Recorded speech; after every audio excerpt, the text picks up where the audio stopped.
I didn't have to work very hard for that, because the Geordies, they are so nice people that straight away I was part of the family. It didn't take long. I mean, it was pretty much straight away. After a few days in training, they saw me, they said, oh, this guy is special. So can you imagine playing in front of that week in, week out? So that I'd already had that seed of what St James's Park was all about. And so walked up the tunnel, and coming in of my time at QPR, it was well known that I was going to be leaving in the summer, and I'd spoken to a few clubs, but once I'd spoken to Kevin, it took me about 5 minutes. Watson, nobody up with him. Then the Liverpool defender's back, he's got to go it alone. Maybe he can. Clever chip! Oh! Fantastic goal!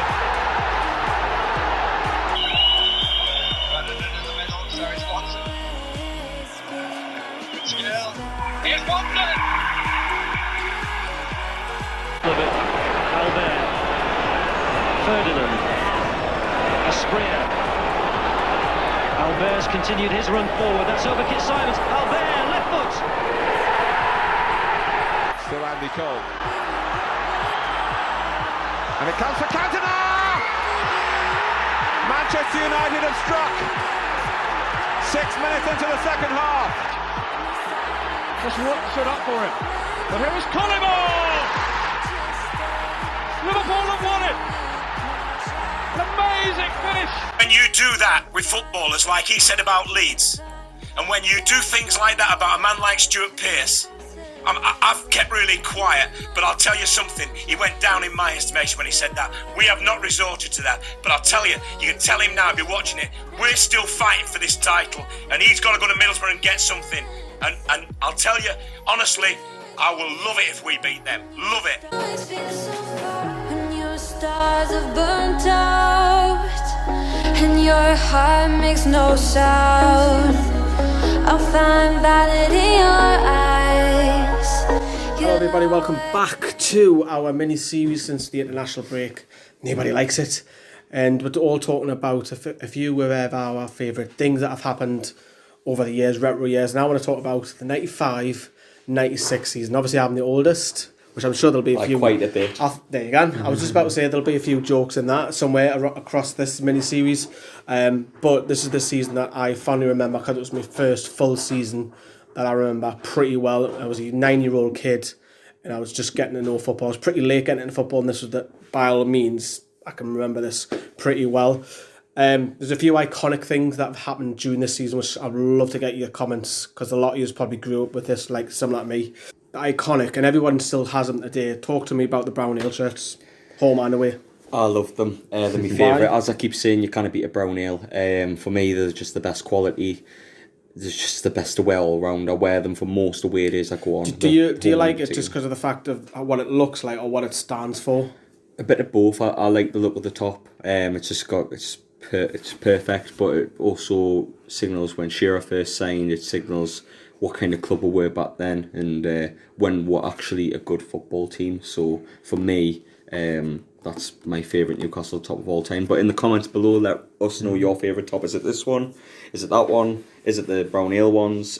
Any away kit? Any Shaka Hislop? So goalkeeping kits? It could be any of I prefer those sort of kits. Sad thing is... Oh, well, this one's a brilliant kit. Sad thing is I've grown out of those sort of shirts from that era now. Oh, right, okay. Yeah. Well, I'll which is why I this don't one. This I've kept them though. I've kept them.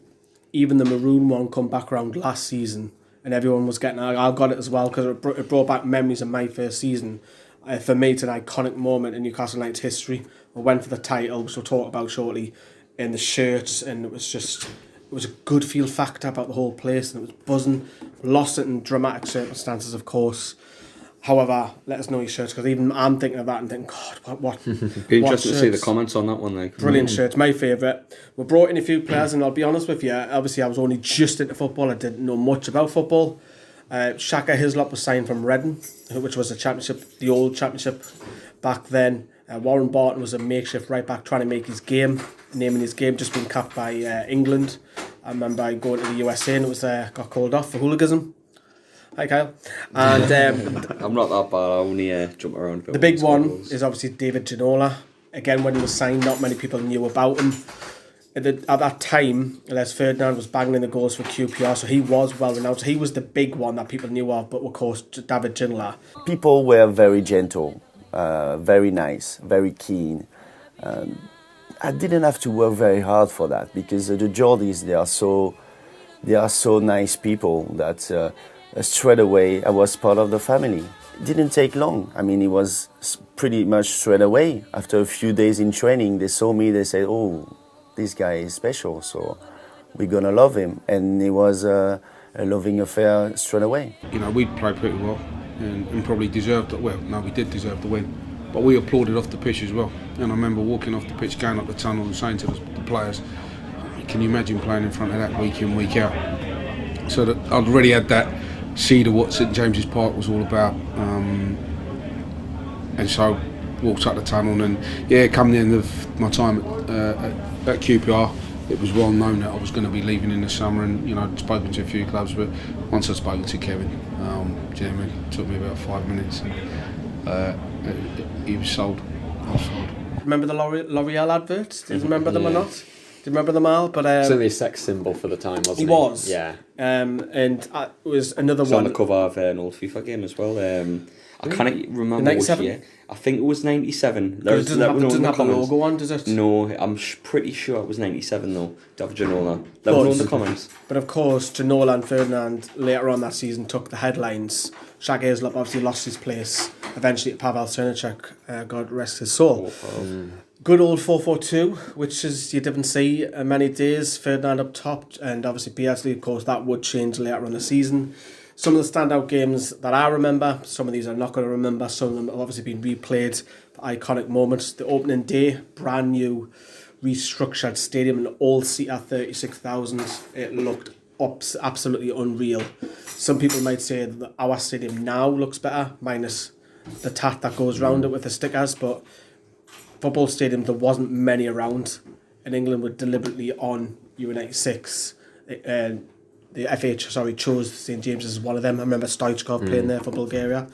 Iconic stadium, and the opening game was a 3-0 win. What I remember from there is Les Ferdinand scoring on his debut. It was desperate, red hot day. Everybody donning the brown ale shirts. He rounds the keeper, Steven Grizovic, pops at the back of the net. Newcastle win 3-0. It was a things to come because we went top of the league, won 4 from 4.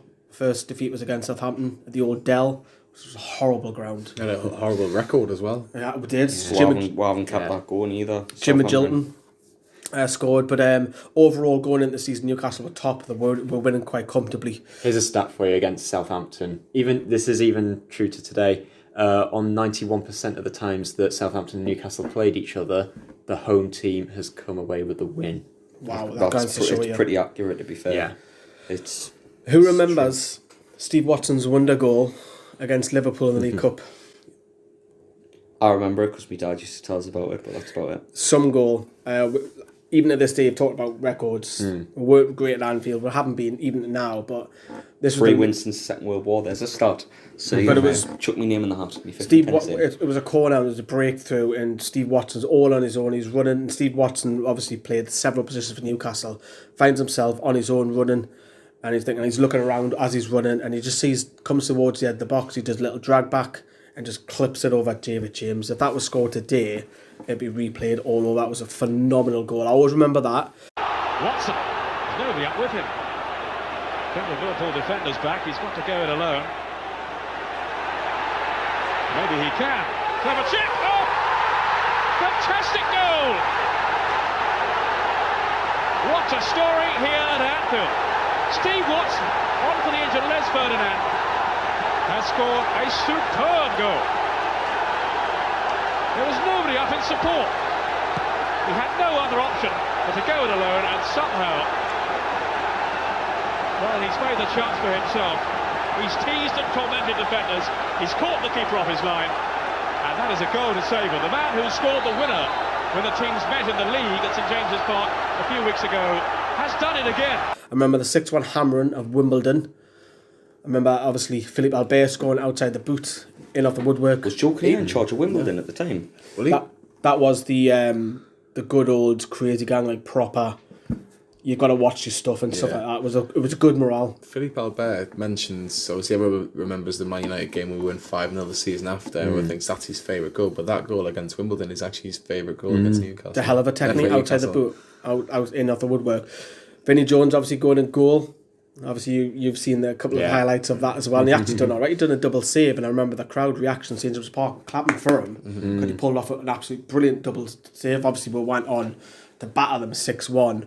And then went into Christmas to suffer a 2-0 defeat against Man United. But the turn of the year, Newcastle were 10 points, stretching at 12 points clear. I'll have to talk about the heartache shortly, but in early February, mid-February, because obviously the transfer window back then was up until late March. You could say we didn't have a transfer window back then until it closed in March. The iconic scenes of Tino arriving in his fur coat. I mean, it's snow. A lot of people remember that. It's not just snow, it's proper thick. Welcome to England. Yeah. And he thought, and he's gone back and said that over the years, that he thought there was beaches close by, which is technically, he's not Technically wrong. true, but He's only 10, 11 mile away from a beach, but he didn't expect it to be quite like how it is, was called. What do you remember of Tino turning up in that? Tino. Looking back now. It's an iconic moment, isn't it? I remember an anecdote, I'm not sure how true this is, but he was in Darlington one time, and I think they wanted him to play or something, and he just said, "Oh, I'm on holiday here." Well, Tino had the reputation of obviously having a few parties, liking the ladies as well, had a night out with the boys. Their competition with Ginola kicking about, didn't he? But I think Tino will probably be... Ginola's got the look, so he probably doesn't need to chase as hard as Tino. Tino will go for the women and take them back, and they all used to go back to his. But Lee knows from experience, don't you, Lee? There's an old video, isn't there? Like when you were Lee Lawler HD, isn't there? God, yeah, I'm back. You did a video on Tino. Tino, yes, I did. Yeah, spot on. Yeah. Yeah. I stumbled across that last year. Talking about his antics, put it that way. But his debut against Middlesbrough, he has a glass of wine, which is unheard of. Can you imagine now?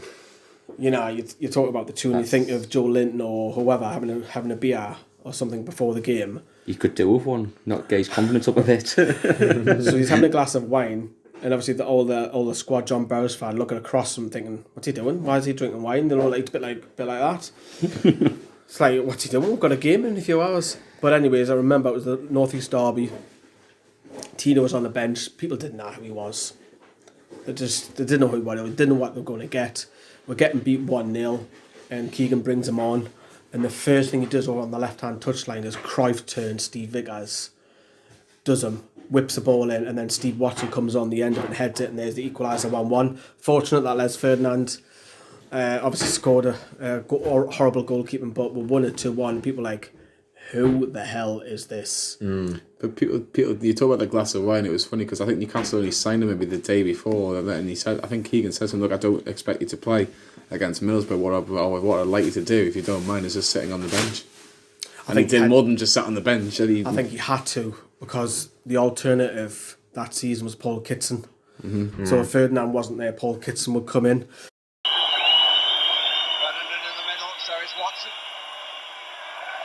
Good skill. Here's Watson. What Juninho can do, so the Colombian can match. Asprilla lays on the equaliser. From almost the same blade of grass. What an entry into the Premiership. Paul Vickers, he was beaten to the wide, and Watson's header. Once again, he comes up with an important goal, Steve Watson, but it was made by this skill. Vickers didn't know where he was, one way and then the other, and the cross met with no challenge. This is the start of which I'll come to later on, is people were blaming Tino because results starting to drop a little bit. We'll come on more on that in a moment, because Bielsa dropped further deeper, and it was Tino would start, he'd be back on the bench, Bielsa back up front. If Tino would start, Bielsa would be in midfield. It was like that. And of course, David Batty would sign, and Rob Lee was occasionally played over on the right, Gillespie back to the bench, and so on. But the games that the national media will probably remember a lot more we're going to talk about is the 3-3 draw at Manchester City. Yes, the good old Manchester City who played at the main road, the big sponsor, brother across it. Yeah. Not many City fans have that top. I remember Uwe Rosler scoring, Niall Quinn scoring. I think Quinn scored twice, as far as I remember. I just remember from that game, Philippe Albert just thinking, do you know what Fabian Schär does now? Yeah. Philippe Albert has the ball, plays it out in the wide, and then I think Tino lifts it and pings the ball back across. So he pings out wide, Asprilla's out here, Albert just thinks, I'm going on this run here, and Asprilla just looks back over and it's a bouncing ball, and there's no word of lie, it's going to be up here. Albert half volleys a top corner, in the back of the net, outside the box. Unbelievable goal. Directed to Roslovic, Albert, Ferdinand, Asprilla. Albert's continued his run forward, that's over Kit Simons, Albert, left foot! Up from the back, striped, shirted players, Asprilla's cross, Simons scrambling to get back, and he took that very well considering that it bounced so high. It was up somewhere around about his knee. And he scored another one. I think that was the equaliser. Low into the corner, on the edge of the box. Edge of the box. Tino scored as well that game as well, but will always be remembered for the Keith Curle incident twice. I don't know if you remember this or not, but during the game, Asprilla just gets ahead of Keith Curle and they would have lied, he got whack, like proper, he means it. Keith Curle's all over the floor and Asprilla's like just thinking it's normal. But then towards the end of the game they come together again and Asprilla headbutts him and it was like, bloody hell. It's just casual assault. It was. Nowadays that would be a double red each one. And obviously there's a bit of a scuffle and all that, and this is the guy that you had to deal with. Asprilla, you can come up with this magic, but then also do this as well. And then, obviously, the big one, which I should have touched upon, is obviously Manchester United. You've seen it all the way down the Premier League years, but absolutely battered them. First half, in particular. Obviously, one of you was saying that his dad was saying that Schmeichel had a worldie. Yeah, it was my dad. He says he's never seen a goalkeeping performance like he did with Peter Schmeichel that day. He said Newcastle, you look at the teams on paper, and Man United's team on paper is so much better if you look at it from nowadays. But Newcastle rung rings around them and just could. If Peter Schmeichel wasn't in goal and they had, say, your average Joe goalkeeper, Newcastle would have been 3 or 4 up at half time, and Man United wouldn't have been in that game. And Newcastle lost the lead by 4 points that year. If Newcastle win that game and Man United don't win that game. Picked on by Asprilla. Ferdinand, the first chance of the game, and the first splendid save from Schmeichel. Newcastle with Asprilla. Ferdinand again, he's there before Bruce, and Schmeichel has saved it again superbly. Stuck out a strong left arm. Waiting by the far post. Beardsley lines it up for himself, and that was also a difficult save. Albert takes it, against the bar, back into play. Headed down by Asprilla, and Ferdinand spun round. Beresford. Ginola leaving first Irwin and then Sharp. This is fantastic play from Ginola. But the linesman had his flag up. On the right required. Beardsley is always prepared to offer it. That's not where he's staying by any means. But through the centre, Asprilla. Phil Neville. 4 in the middle for Manchester United. Giggs behind him. Cole collects. Still Andy Cole. And it comes for Cantona! Manchester United have struck. 6 minutes into the second half. 3 minutes plus time added on. Barton. Asprilla. The back heel for Barton. Lee!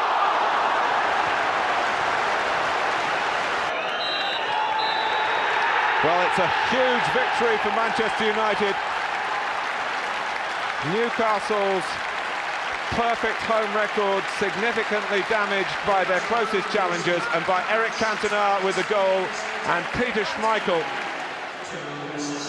A lot of people saying it was the crucial one, obviously the Liverpool one, another iconic one which will come at the moment, but I don't know if you remember Ferdinand breaking through and Ferdinand shoots and it's about this height, but then Schmeichel just claws an arm up, the ball goes up in the air and then Schmeichel catches it.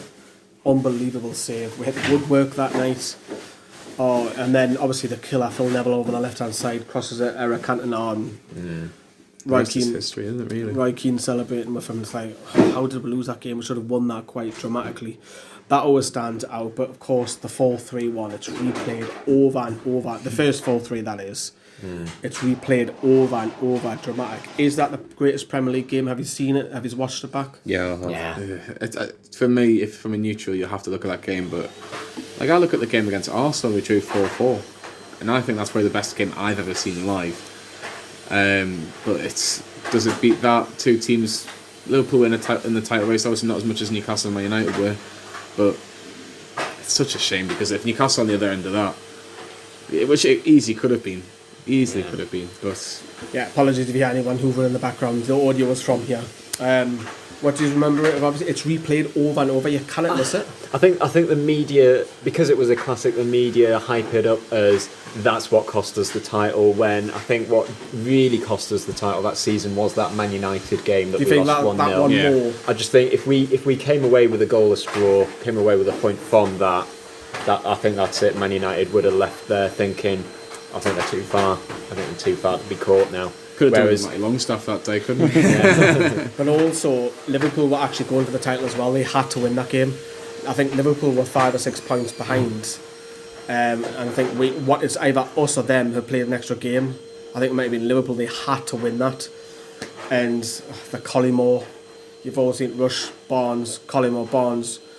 And then Collymore closing in, Liverpool lead in stoppage time. Then Kevin Keegan's out of the Hordens, like slumped. And again, in a horrible sense, that's another iconic moment which people remember over and over. On by Jones. Now Collymore. The goal to swing back his cross. It's a goal. Robbie Fowler. What a start for Liverpool. Asprilla has got through here. Ferdinand. 1-1. It was a really sharp finish from the England striker. A flying move again by Newcastle. Ginola is through. Ginola with a finish! David Ginola. And he's taken it superbly. Here's McManaman taking on Albert. And the shot to goal! Fowler! 2-2! And Fowler with that instinctive finish. Asprilla, he's timed his run. Asprilla! Yes! Lee with that perfect pass. And the finish from Asprilla. McAteer now. Oh, it's a good ball in. Collymore!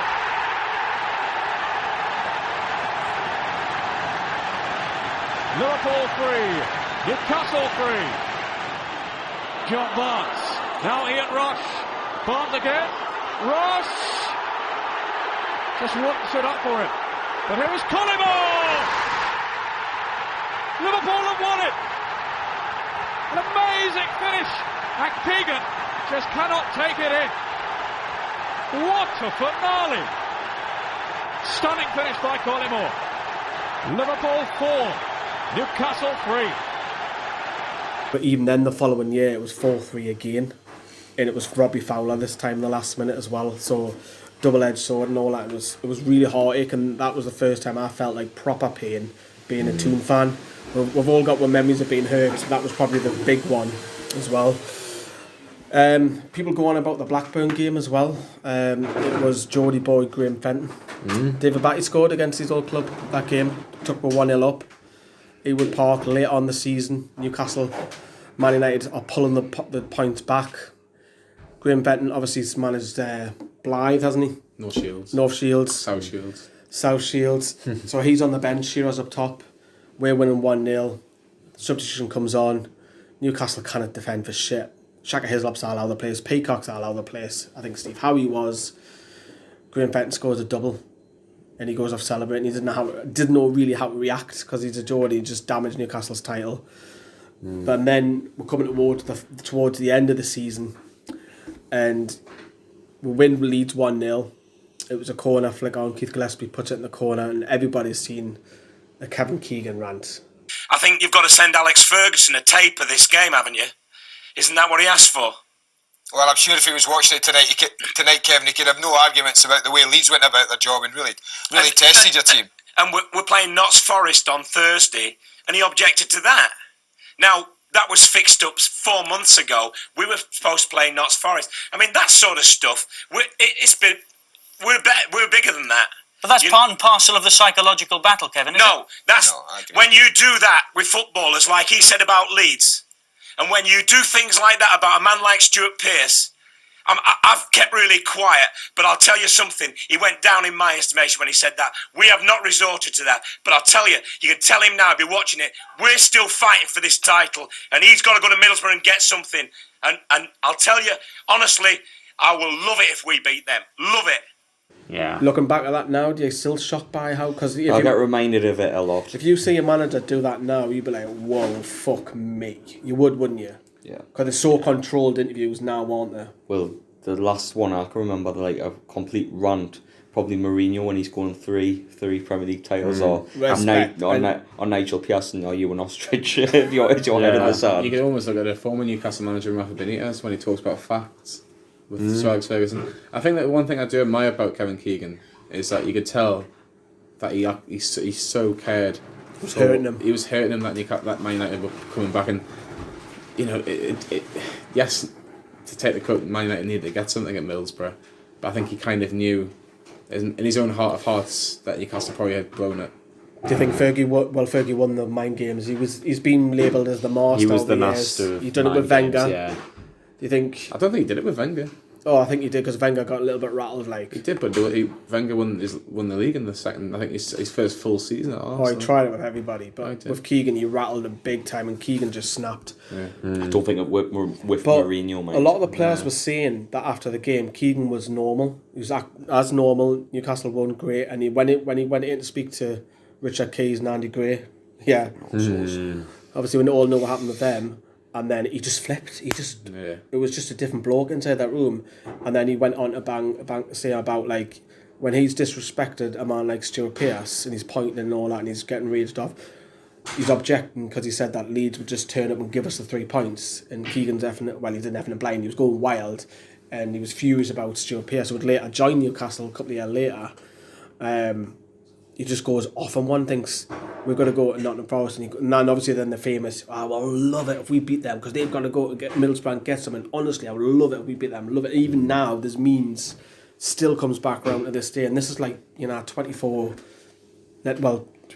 23 years ago. This is why people don't like Manchester United. I honestly, what, because of that? Because I think Newcastle were most people's. If you take away Sunderland, second team. Actually, Newcastle were everybody's second team that year, and I think it's the arrogance of Man United, and I think that's why people don't like them for that sense. And I think it's not because it hasn't happened with other teams as well. You've got to remember is back then you had the Chronicle newspaper. That was it. That's all you had. There was no social media. It was down. You would get news from the newspapers. There was no online newspapers. There was none of that. It was just literally traditional every day, and that's all you had. And it was spread across 6 or 7 pages because they had to fill a full day or a full week or whatever. And nowadays you go down the old saying down the pub with your dad. That did happen back then. That was the old school of being brought up. That's how we talked about it.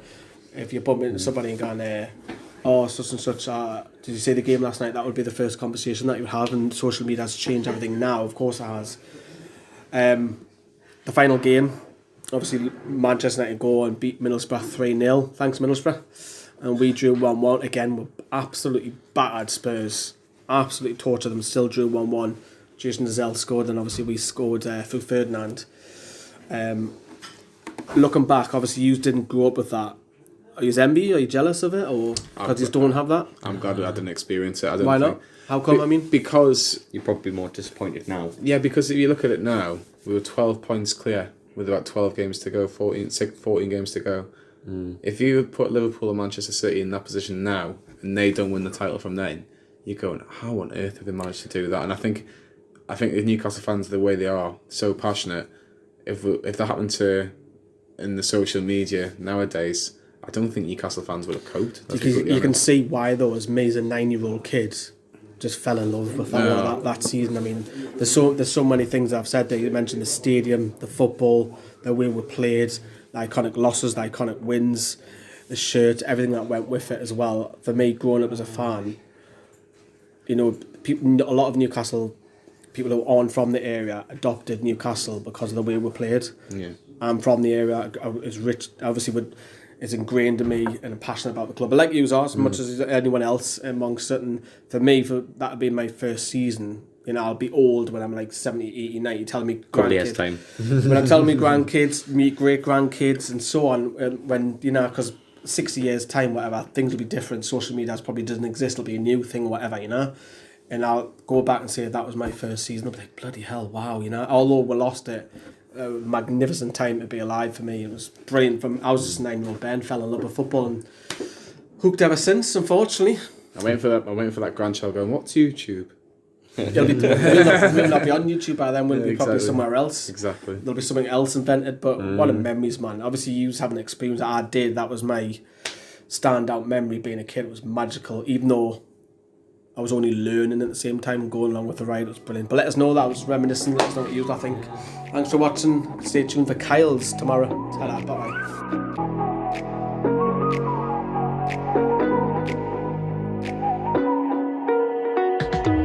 You're the night sky trying to make me see your stars, but the dark gets lonely. Now I see violet, I can feel silence. In the dark's all that I see when your stars have burnt out.